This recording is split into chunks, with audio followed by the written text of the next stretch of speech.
Bonjour à tous, bonjour à toutes. Je m'appelle Romain Thomas et je vous remercie de m'avoir rejoint pour cette formation consacrée au drone. Nous allons commencer par aborder ensemble les aspects administratifs de la pratique du drone. Ensuite, nous attaquerons les aspects pratiques avec quelques petites leçons de pilotage. Allez, c'est parti.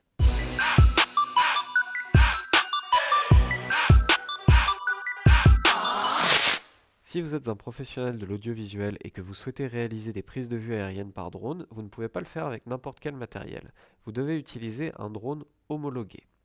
Alors qu'est-ce que ça veut dire homologué? Homologué, ça veut dire que la DGAC, Direction Générale de l'Aviation Civile, a inspecté d'une certaine manière votre drone et a approuvé son utilisation pour réaliser divers travaux aériens. Cette homologation, en quoi consiste-t-elle? Elle consiste en deux documents. D'abord, l'attestation de conception ou attestation de conception type, suivant votre drone, et l'attestation de conformité au type. Alors on va commencer par l'attestation de conception ou attestation de conception type. Alors les attestations de conception, on en a deux. D'abord l'attestation de conception type que vous voyez ici sur mon écran. Elle concerne les drones qui sont produits en série de manière industrielle. On peut citer par exemple la série Phantom ou Inspire de DJI.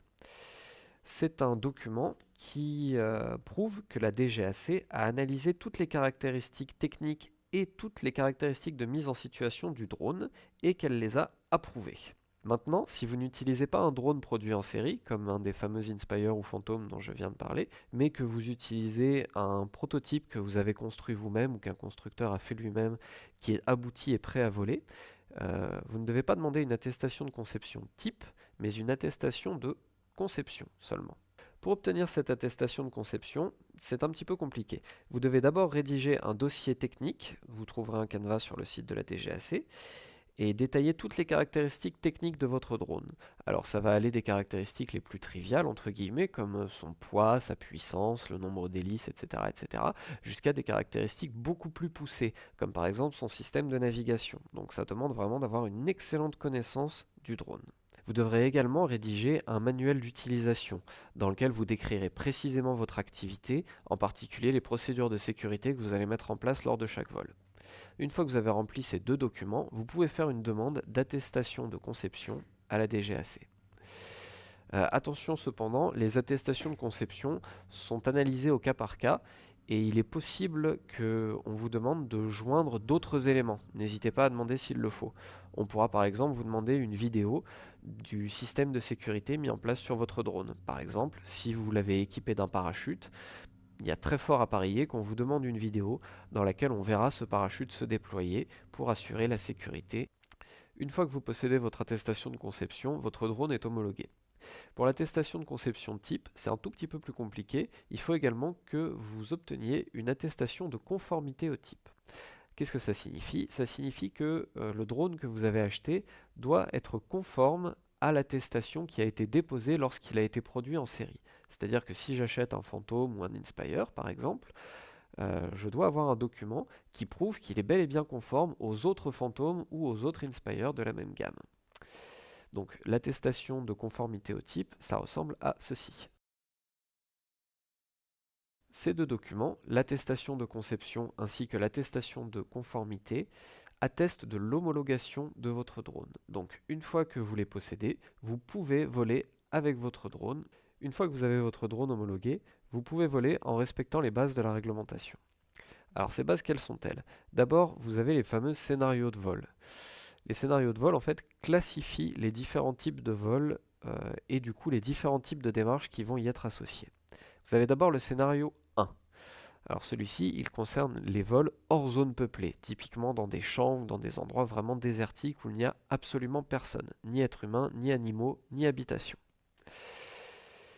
Là, vous avez droit à un drone qui peut peser jusqu'à 25 kg au décollage, donc c'est quand même une très grosse machine. Vous avez droit à une altitude maximum de 150 mètres et vous pouvez voler jusqu'à une distance horizontale de 200 mètres. Ça veut dire que au maximum, le drone peut être à 200 mètres devant vous, ou 200 mètres derrière, à droite, à gauche, etc. Ce qui vous fait quand même un diamètre d'évolution de 400 mètres. C'est assez important. En revanche, il est important que vous ayez toujours votre drone en vue, c'est-à-dire que vous ne pouvez pas voler avec, par exemple, des lunettes d'immersion. Vous devez avoir votre drone, savoir où il est dans le ciel. Ensuite, nous avons le scénario 2. Alors le scénario 2, il ressemble au 1 dans la mesure où vous êtes toujours hors zone peuplée, donc pas d'animaux, pas d'habitation et surtout personne. Vous avez le droit à un drone qui peut peser jusqu'à 25 kg, ce qui est encore une fois assez lourd, mais cette fois-ci, vous avez droit à une distance horizontale d'1 km, c'est-à-dire que le drone peut se trouver à 1 km devant, derrière, à droite ou à gauche par rapport à vous. Une grande distance.